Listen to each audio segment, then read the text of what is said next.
Hello, in this tutorial I'll show you how to create and edit constructions, assess the performance of construction assemblies, and how to apply different constructions to different surfaces.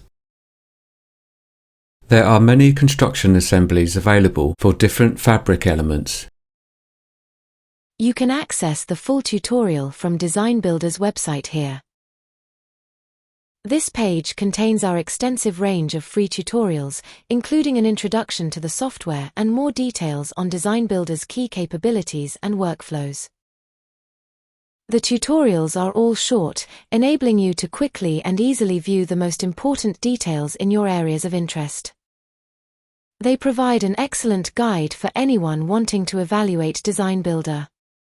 A direct link to this specific tutorial is included in the video description.